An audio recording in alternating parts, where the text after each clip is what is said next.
हाँ जी बिल्कुल, उबाड़ो शहर इन बरसात सां बुॾी रहियो आहे। जगह जगह उबाड़ो में जेको आहे पाणी वॾी मिक़दार में जमा थी चुको आहे, जंहिंजे करे उबाड़ो जो जेको कारोबार आहे उहो ठप थी चुको आहे।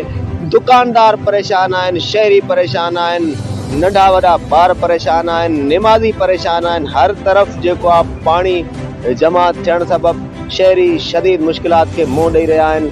जॾहिं त ही टाउन कमेटी ऑफिस में असां मौजूदु आहियूं। इन टाउन जो जेको बजट आहे उहो 13 करोड़ रुपया आहे, जंहिंमां असांखे असिस्टेंट कमिश्नर उबाड़ो इहो ॿुधायो त 12 करोड़ जेकी आहे सिर्फ़ु मुलाज़िमनि जी तनख़्वाह वञे थी, जंहिंमें 1 करोड़ रुपयो बचे थो। ज़ाहिर आहे उहो सियासी माण्हुनि ॾे वेंदो हूंदो। ही जेको लावारिस शहर उबाड़ो आहे, जेकॾहिं हिते बरसाति जी हिकिड़ी फुड़ी बि किरी पए त जेके गटरनि जा मुंहं आहिनि उहे खोलिया वञनि था ऐं गटरनि जो जेको गंदो पाणी आहे उहो पूरे शहर में जमा थी वञे थो। 40 साल अॻु हिन शहर जे लाइ जेको आहे निकाल जो सिस्टम बणायो वियो, उन टाइम आबादी बि घटि हुई, हाणे आबादी बि वधी चुकी आहे। पाइपनि ते दबाव वधी वञे थो, नालनि ते दबाव वधी वञे थो, जंहिंजे सबबि ही जेको उबाड़ो शहर आहे उन जूं घटियूं, उन जा चौक चौराहा, गलियूं बाज़ारूं जेके आहिनि, तलाव जा, नदियुनि जा, नालनि जा, सैलाबी रेलनि जा मंज़र पेश करे रहिया आहिनि। जेके सियासी हितां जा चूंडियल नुमाइंदा आहिनि, उन्हनि खे कंहिं बि क़िस्म जो उबाड़े जे रहवासियुनि ते रहम नाहे अची रहियो।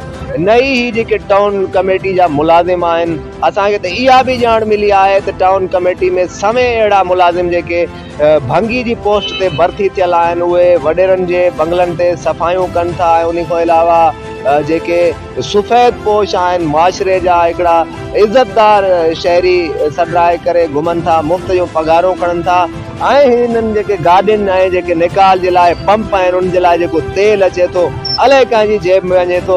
शहर जा जेके हालात आहिनि उहे तव्हांखे असां मंज़र हर जगह जा ॾेखारे रहिया आहियूं। असांजो साथी रिपोर्टर या मज़हर हुसैन चाचड़ बि असां सां गॾु मौजूदु आहे।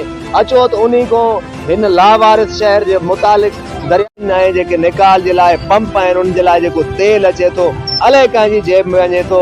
शहर जा जेके हालात आहिनि उहे तव्हांखे असां मंज़र हर जगह जा ॾेखारे रहिया आहियूं।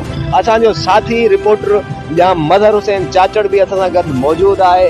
अचो त उन्ही खां हिन लावारिस शहर जे मुतालिक़ दरियाफ़्त कयूं था त हिन आख़िर शहर उबाड़े जो आख़िर थींदो छा।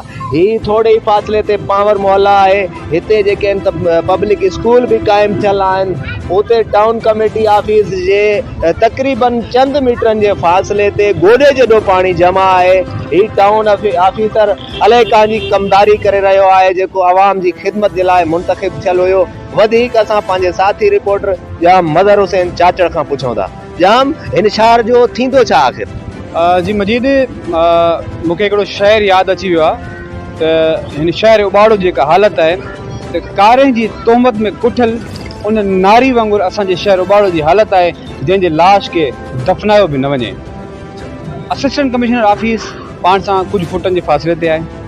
किड्स स्कूल, अल्फला स्कूल ऐं हिकिड़ो ॿियो स्कूल आहे, 3 स्कूल जंहिंखे लॻनि था। थाणो मुख़्तियारकार ऑफिस जेको मेन रस्तो आहे, जिते असांजा मुस्तक़बिल जा मामार ॿार जेके रोज़ पढ़णु अचनि था, उते तव्हां ॾिठो त गोरे जेतिरो पाणी आहे। लॻभॻि 14 करोड़ जो जेको बजट आहे सालियाना, उहो त अचे थो पर उहो ख़र्च किथे थिए थो। नंढड़ी बरसाति असांजे शहर उबाड़ो खे गंदगी जे वर चाढ़े छॾे थी। गंदा गटरनि जा पाणी जेके मुख़्तलिफ़ बीमारियुनि खे जनम ॾींदा आहिनि, उहो माण्हुनि जे घरनि में आहिनि। जेकॾहिं पाण ॻाल्हि कयूं त जेको टाउन अमलो आहे, तव्हां जेका ॻाल्हि कई मां बिल्कुलु दुरुस्त चवां थो ऐं मां दावा सां चवां थो, इहा दावा न आहे बल्कि मूं वटि प्रूफ आहिनि। जेके हिते भर्ती थियल आहिनि मुलाज़िम, उहे वॾेरनि जे बंगलनि ते ॿुहारियूं ॾियनि था, या कंहिं न कंहिं कमदार वॾेरे जा ड्राइवर आहिनि, या वरी उहे जेके हिकिड़ा माना करोड़पति माण्हू बि भंगनि जी पोस्ट ते आहिनि। अलमियो इहो आहे। अच्छा, माना जेकॾहिं असां चऊं त हिन महिल असांजी इन ऑफिस में को बि माण्हू मौजूदु न आहे। शहर उबाड़ो ॿुॾे थो, शहरनि जा कारोबार ठप थी विया आहिनि ऐं हिते ऑफिस में हिन टाइम कोई अमल। हाँ जी बिल्कुल, टाउन कमेटी ऑफिस में को भी अमलदार, को भी जेको आहे मुलाज़िम मौजूदु न आहे। हिकिड़ो ई पटे वालो जेको आहे वॾी ऑफिस में मौजूदु आहे। हितां जी जेकी मशीनरी आहे उहा बि हिते मौजूदु आहे। शहरनि जो को पुरसाने हाल न आहे, शहरी ॿुॾनि था। ऐं उन खां अलावा तव्हां ॾिसी सघो था पूरे शहर जी हालत आहे। शहर पाण गवाही ॾिए थो त असां सां शहर सां ज़ुल्म कयो वियो आहे, शहरनि सां ज़ुल्म कयो वियो आहे। हर फेरे सियासी माण्हुनि जेको आहिनि शहर खे लुटियो आहे, खाधो आहे, फुरियो आहे। कंहिं बि क़िस्म जो को बि जेको आहे तरक़ियाती कमु हिन लावारिस शहर उबाड़ो में न थियो आहे। जी।